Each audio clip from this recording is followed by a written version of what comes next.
கிளிநொச்சியில் இடம்பெற்ற நிகழ்வொன்றில் கலந்து கொண்டு உரையாற்றிய வடமாகாண முதலமைச்சர் சி.வி. விக்னேஸ்வரன் கிளிநொச்சி மாயவனூர் புழுதியாறு குளத்திலிருந்து ஏற்று நீர்ப்பாசன திட்டம் வடமாகாண முதலமைச்சர் சி.வி. விக்னேஸ்வரனால் இன்று திறந்து வைக்கப்பட்டது. இந்த நிகழ்வில் தமிழ் தேசிய கூட்டமைப்பின் பாராளுமன்ற உறுப்பினர்கள், வடமாகாண சபை அமைச்சர்கள் மற்றும் உறுப்பினர்கள் உள்ளிட்ட பலரும் கலந்து கொண்டிருந்தனர். 30 மில்லியன் ரூபாய் செலவில் நிர்மாணிக்கப்பட்ட இந்த ஏற்று நீர்ப்பாசன திட்டத்திற்கான அடிக்கல் கடந்த வருடம் ஜூன் மாதம் நாட்டப்பட்டிருந்தமை குறிப்பிடத்தக்கதாகும். மக்களுக்கு தொழில்பேட்டை வேலைகளை பெற்றுக் கொடுக்க வேண்டும் என்று பொருளாதார விருத்தி கொள்கை என்ற பெயரில் சிலர் கூறி வருகின்றார்கள்.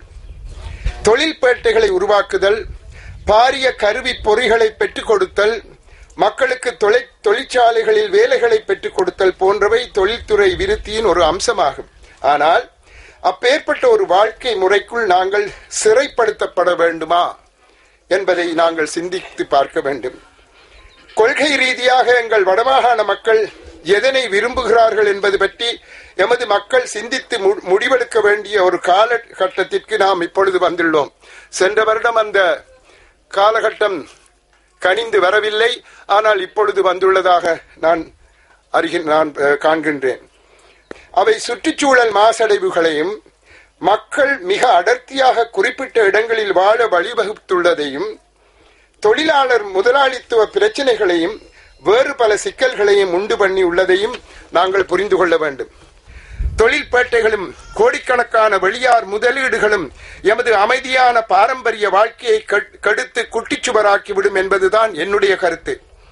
மக்கள் கலாச்சாரம் பறிபோய்விடும் என்பதே எனது தாழ்மையான நோக்கு.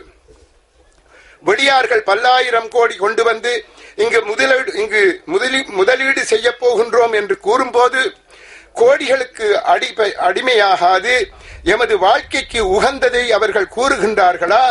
எமது சுற்றுச்சூழலை அவர்கள் தொழில் எவ்வாறு பாதிக்கும், தொழில்களில் பெறும் லாபம் முழுவதும் வெளியார்கள் அனுபவிக்க கொண்டு செல்லப்படுமா போன்ற கேள்விகளை நாம் கேட்டு விடை காண முயல வேண்டும்.